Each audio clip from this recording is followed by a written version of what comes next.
Vicdanın bağmısın, düşün gelle halıma. Saat 7:30 garaşyan gelmekine, sen beni görün ok. İzinden garayan, dinle diyen sen kıdavri. Söyüncem, söyyen yürek bilen sensiz men ölürüm. Bekli yaşamağını bir merhen dur diyem. Yarımsız kassamen, caylemeni gavıra. Hani çaylanıp durum, yetirmeni şovun. Vicdanın bağmısın, düşün gelle halıma. Saat 7:30 garaşyan gelmekine, sen beni görün ok. İzinden garayan, dinle diyen sen kıdavri. Söyüncem, söyyen yürek bilen sensiz men ölürüm. Bekli yaşamağını bir vardan dilerin. Yarımsız hassamen, caylemeni gavıra. Hani çağılıp durum, yetirmeni şoğunu. Yüzüm sarlı kelmedam oğlanır diyenem ollu. Dost derdim köpöllü, yaktı şolgı zömrü. Dursuz olsa dost etirim, dinle şu ezekmeni. Karalttın yüreğimi, söyleme senini. Hoş hal sözümü, ne edip sana demeli. Yeke dertleşmalım, kime sırrım vermeli. Kail olup gezmeli ya da ölüme yürümeli. Ölsem nahilim olur, yakinen fikrin görkeniz. Yatlayan men seni,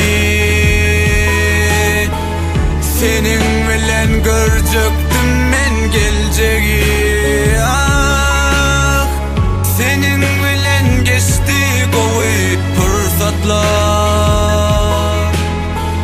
Bugün seni küyseye süyen yürekler.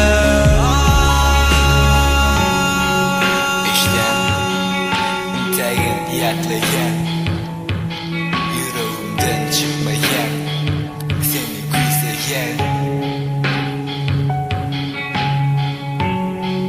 Geçen günlerde maniyat görsem, durmuşta kıyımken. Yöne, sensiz bağlanam. Sesime bat verip kıyhıryan köşelerde, sen yoğun yanımda. Bu neken bu yıllarda ayap saklayacaktım. Oğudunum seni yanımda, sen yoğun yanımda. Aylanın okkanımda, taşladın elimi. Yanlıştın durmuştu, sevgim hakidamız. Dinin sonku bölümü, eşem diye adını tuton ok. Bana gidip görmü, eşe yaptı beni sevgi badır.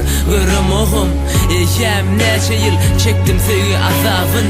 Bolup besir, sen hemini vicdansız dolanmorun savaşamsın. İzime düşünmedin halime, tuttun beter tersine. Adını tutsalır, inni utanyan stres alın zeynim. Basım kütölye, namusum sakladı beni. Bolmasa ölürdüm, iki dünyanın arasında direğim görürdüm.